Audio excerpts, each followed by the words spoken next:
Go with the flow. Go.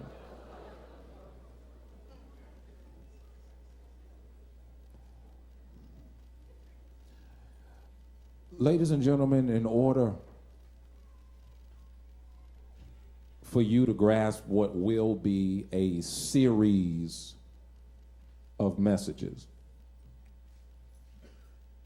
it is critical from the onset that you and I catch hold of the fact that God is a God of order.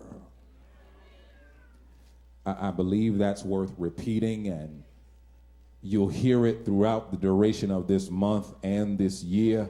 Get it in your conscience, get it in your mind, get it down in your very soul that God is a God of order. He does not bless in the midst of mess, and he will not confirm any level of confusion. Why? Because when I speak of order, I'm speaking of a paradigm, if you will, in which God is sovereign and you and I are submissive. Again, God is sovereign. That's just a fancy Sunday morning way of saying he's in charge. God is sovereign, and as his children, you and I are to be submissive. One of the hardest things to do, one of the most difficult tasks in this modern Christian era is to get people to understand that you and God are not partners.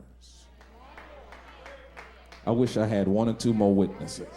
This is the generation that subscribes to what I call consumer Christianity, in that we shop for a God. We shop for a church. We shop for our brand of spirituality, and we will only connect with a place. We will only connect with a pastor. We will only connect with a God that feeds our fleshly commands.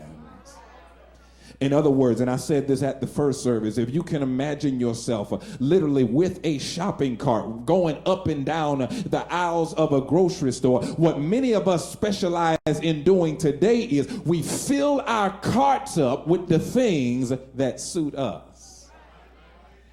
In other words, I like the whole idea of God blessing me, so I put that in my cart. I like this idea of God being a healer and a sustainer and a provider, so I am easy to put that in my cart. I like the idea of a God who will answer my prayers and who will come through for me in a timely fashion, because you know I got deadlines. I got stuff that got to be done by the end of the week. I've got prayers that I need answering, and I tag it on the very end of my prayer, right now, Lord. Anybody here ever been there? Have you ever had the godly gall to stamp the end of your prayer, right now? Not if you please, not if it's your will, but right now. Well, the problem with that kind of consumer Christianity is that it is void of any godly sovereignty. Because if God were the one who were filling your cart, he would help you understand that it can't be good stuff all the time. Yeah, if you had your way, you would have no suffering in your cart. If you had your way, you would have no commitment in your cart, no hard times in your cart. Because when you shop for a God, you shop for a God that scratches your spiritual itch. When I say that God is a God of order, it is to say that he is sovereign and he must be in charge of our lives. Is there anybody here this morning that has made up your mind that God is first and foremost above anything and everybody else in my life? Talk back to me here. I say, is there anybody that has made up in your mind that regardless of what happens this year, I'm going to put God first in everything that I do? I don't want to make a move unless I talk to the master. Fact about it, when I say my prayers, I'm going to pray about what I pray about before I pray about it, because I want to make sure that I'm in the will of God. I want to make sure that I am following his direction. So when I say go with the flow, what I'm really saying is let God be the head of your life. That's why we pick and choose our amen spots. Because even now your flesh is resistant to the idea of some man in a robe in a pulpit with a microphone and an open Bible telling you how you ought to live. Because your arms are too short to fight with God. You will attempt to take shots at his servant because you know that his servant is flawed. And if he is flawed, what business he got telling you what to do? I wish I had an honest congregation this morning. We don't like being told what to do. We don't like being governed. But as children of the Most High God, we understand that his ways are not like our ways. And if you are to live life with any kind of success, any level of good fellowship and stewardship, you have got to learn how to get your life in order. Be honest, how many of y'all made resolutions for the year? Okay, y'all are so dishonest on the side. Okay, maybe you didn't make a list, but how many of you had it in your mind, I'm going to do better this year? You know, I ain't going to be late to everything this year. I ain't going to blow money like I did last year. I'm going to be more responsible. I'm going to try to cut this out and that out and them out this year. I'm going to try. How many of you at least say, I'm going to try to do better this year? Now, that's more honest. But you see, you will experience a great deal of disappointment in your goals, in your aspirations, in your resolutions, and everything you've set out to do. It will not go well if you don't go with God's order. See, and I'm going to get to the text. If God is in charge, then the only way things go well is if you obey. Okay, think about when you were growing up. Things went better for you at the house if you did what the parental unit told you to do. Now, if you like whoopings, just keep on doing what you want to do. If you like the idea of your TV and your phone and your little Nintendo being snatched out of your bedroom, then keep on being disobedient.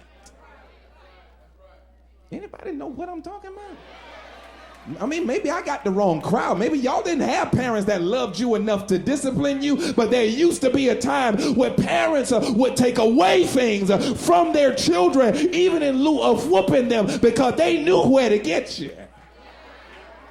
Lord, not my Nintendo. Take anything but my Nintendo. Not my phone. Take anything but my phone. Not the TV. Lord, take it. Please just don't tell me I can't go outside. And then you got to look out the window at your friends laughing at you because they had the girls out there jumping rope, the boys out there playing basketball, and they look, hey, you on punishment.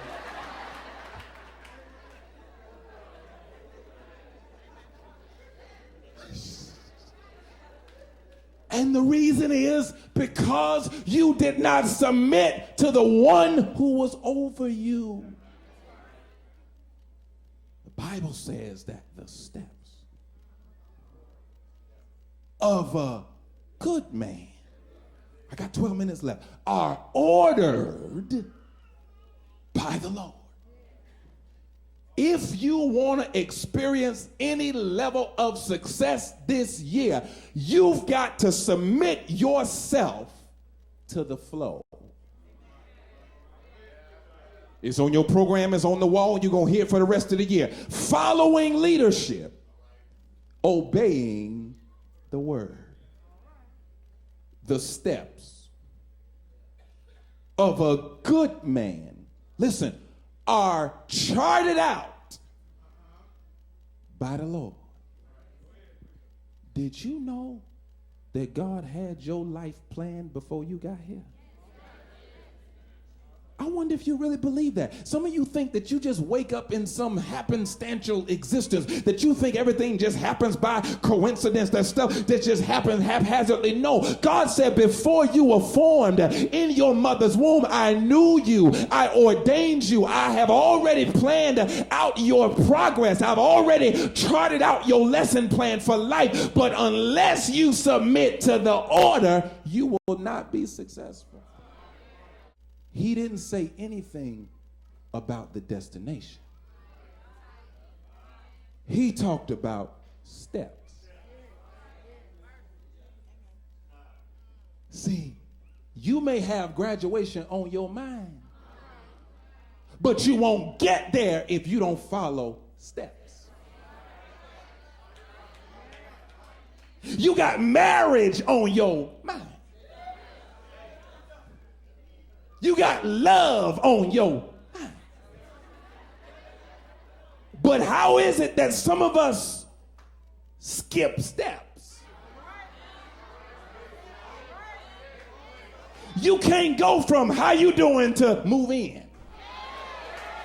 Tell your neighbor you skipped a step.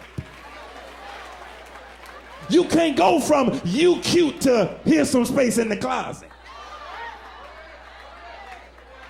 You skipped a step. Remember, and this is just for old school, so I need y'all to holler real loud. Remember that thing called courtship?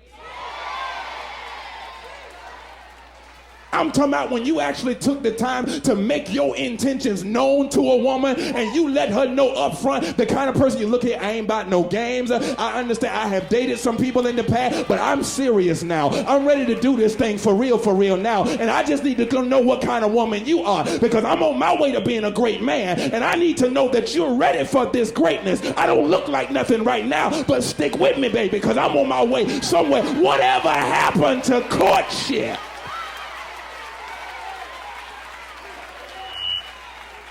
Don't skip your steps.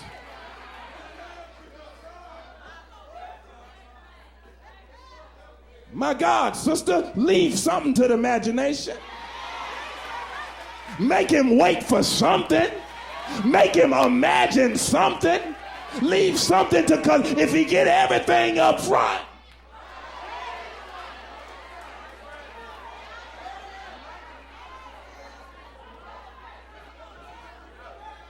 why buy the cow if I get the milk on weekends? No ring, no commitment. We ain't even got no title to our relationship. I just get milk whenever I is thirsty.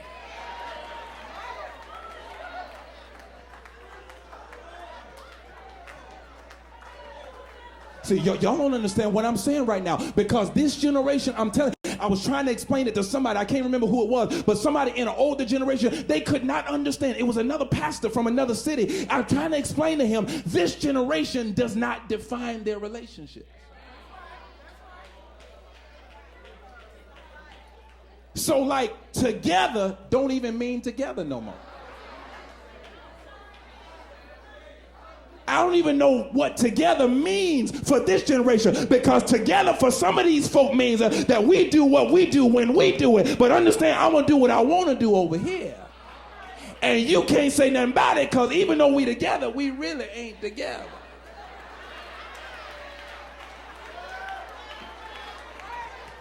Am I in the neighborhood? That's the kind of relationships y'all have right now. What am I to you? But before we go any further, what am I to you? What is my distinction? What is my, yes, I do need a title. Yes, I do need to know what my function is. You will not pick me up and put me down. You will not pick me up and drop me. I am not your jump off. You will give us some definition.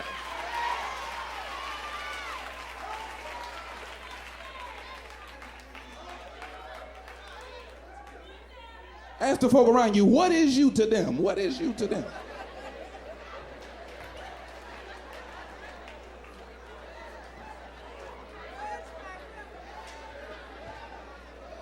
don't skip steps. Because if I'm taking steps, that means we headed somewhere.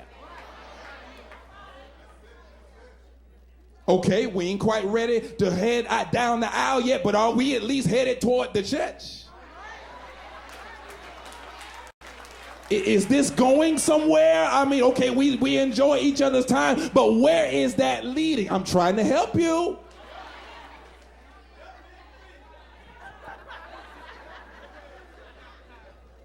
Because the stuff you get away with at 21, by the time you 33 and a half, that ain't even cute no more. That's trifling.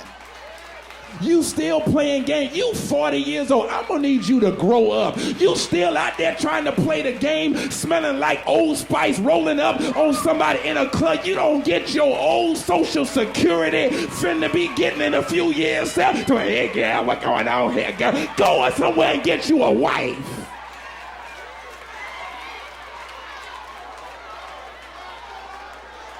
Hey, what you say that, girl? What you say that, girl? Sit down somewhere. The steps of a good man, here we go, are ordered by the Lord. You got a birthday this month, right, sir? Yeah, you. Yeah. What's your name? What's your name?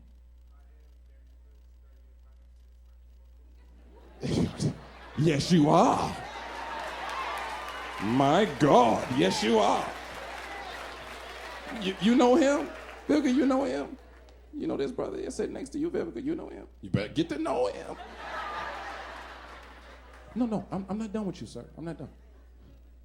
Come here. Come here. Stop. Take a left. Go that way. Yeah, that way. And now go around. Keep going. Now stop.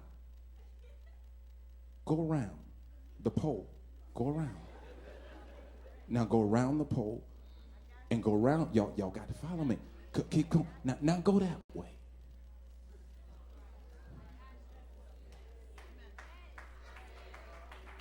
Now keep coming. And now stop. I want you to speak to that man right there because he's got something for you. That man right there. Yeah, that guy. He's going to shake your hand and he's going to put something in your hand because he's got something for you that you only get because you follow directions.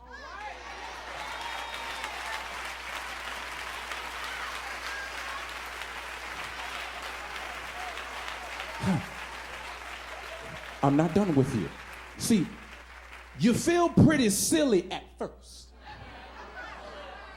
Because people are looking at you and they telling you that it's unnecessary. Just seem like I ought to be able to just come the straight way. Why I got to go around the corner? Why I got to go this way? Because you don't know who God wants you to meet. And that $20 bill you got in your hand right now, you wouldn't have got that unless you let God order your steps.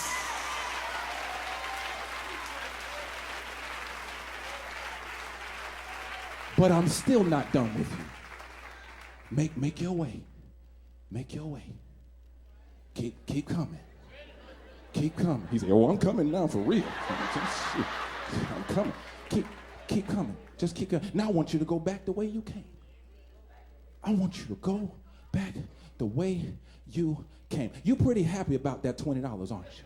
You appreciate that, don't you? Well, guess what? I want you to get all the way, keep standing though, get all the way back in your seat. I want you to give her that same $20. Yep, her. Give it to her. I ain't said sit down, stand up. Give it, put it in her hand. Complete straight, give it to her. God blessed you so you can bless somebody else. That's not your $20 no more. That's her $20. Now I want you to come back out.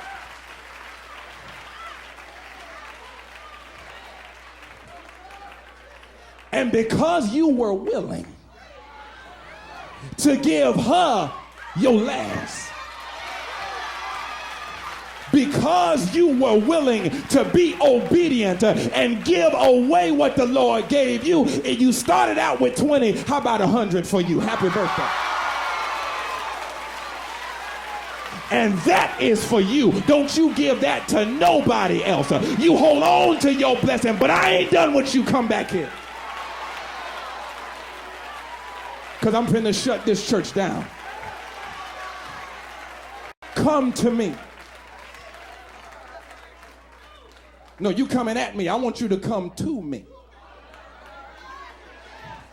Come to me. Come to me. Come to me. Come to me. Come to me. Stop. How'd you get here? Don't think too hard. How'd you get here? No, how'd you get to me, man? You didn't drive up to this pulpit. You walked, and your steps were ordered. Can I tell you what you didn't do? Get ready. Let me tell you what you didn't do. When I said, come to me, you did not come down the aisle and jump up here. The problem with a lot of people is they want to get somewhere, but they want to take the elevator. I go in, I push the button, and I just wait. And then you have other people who want to take the escalator. I'm willing to take one step, but I expect God to get me, and then I got nerve to look down at folk that's going down. I don't know you.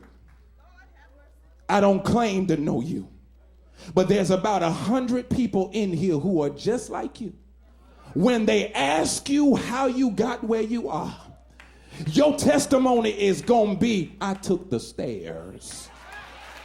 I didn't take the elevator. I didn't take the escalator. I took the long way. I journeyed to get where I am. I worked for what I got right now. So when they ask you how you made it over, don't take the escalator. Don't take the elevator. Testify, I took the stairs. Do you hear what I'm telling you? Have you had some stairs in your life? The stairs are not hard, but they're not easy, but they make your legs stronger. The stairs are not always comfortable, but it's a journey going up them stairs. I look back over my journey. Thank you. I think I'm done with you now. I look back over my journey, and I can thank God all the way up the stairs because I know I'm headed somewhere. I didn't get where I am because it was easy. I was willing to take the stairs. He says that the steps of a good man, I'm through now, why y'all sitting down, are ordered by the Lord. And even though you might fall, he will not let you be utterly destroyed. I need to talk to the people that's made some mistakes in the last 12 months. I need to talk to the people that have made some mistakes on your way up the stairs. I have not done everything right. I ain't studied for every test. I failed sometimes. But thank God he did not destroy me because he was able to pick me up. And lastly, he says, I've never seen the righteous forsaken, nor have I seen his seed begging for bread. I'm here to tell somebody in advance of this year that whatever God has purposed in your heart to do, you got to make up your mind to put him first. And if you put him first in all that you do, you'll never be wanting for nothing. Because as you bless somebody else, he'll turn around and bless you. That's why you can't be afraid to be a giver. Because sometimes God is testing you to see if you're willing to give your last. So when folk ask you for a ride, go ahead and give them one. When folk ask you for $1, go ahead and give them one. Because you never know what God got in store for you. You never know what God's got in his hands. But if your hand is closed, you're too stingy to be blessed. Is there anybody here that's had God to bless you in a mighty, mighty way? I'm talking about he gave me favor that I did not deserve, all because he was ordering my steps. Is there anybody here ever run into a storm when you were ordering your own steps, but the Lord turned your steps around and said go in the right direction, because that's where your blessing is? Is there anybody here know God has blessed you more than what you deserve? Somebody help me testify. I may not be a doctor yet, but I'm taking the steps. I may not be an officer yet, but I'm taking the steps. I may not be boss yet, but I'm taking the steps, because the God I serve is more than able to get me what I need when I need it. I've never seen the righteous forsaken, nor his seed begging for bread. Every time Jesus had a need, God came through for him, because his steps were ordered. When the wine ran out there in Galilee, Jesus said, bring me some water. And by the time they brought the water to him, he gave them some wine to keep that party going. Have I got a witness here?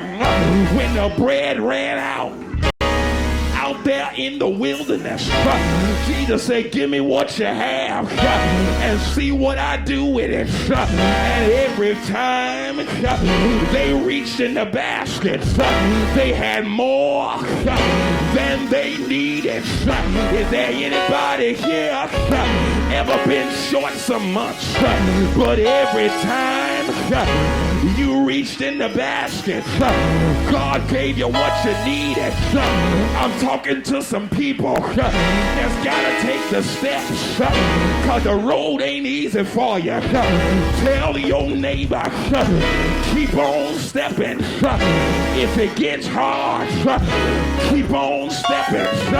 If people fall off, keep on stepping. If people turn away, keep on stepping. Is there anybody here on your way somewhere? I'm following Jesus every step of the way.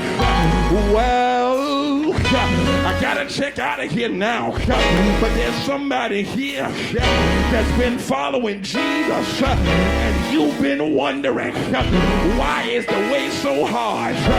God told me to tell you, when you go with the flow, you may have to cry sometimes. When you go with the flow, your friends get few sometimes. When you go with the flow, you may get persecuted, but don't worry about it, because they did it to Jesus. It was early one Friday morning, the flow led up Calvary's hill, where they stretched him wide and they hung him high. Help me tell the story about how he died for the sins of the world. They pierced him in his side. The blood and the water went flowing from his side, and they laid him in a borrowed tomb. Can you help me tell the story? They stayed there all day Friday, all Friday night. He stayed there all day Saturday, and on Saturday night. But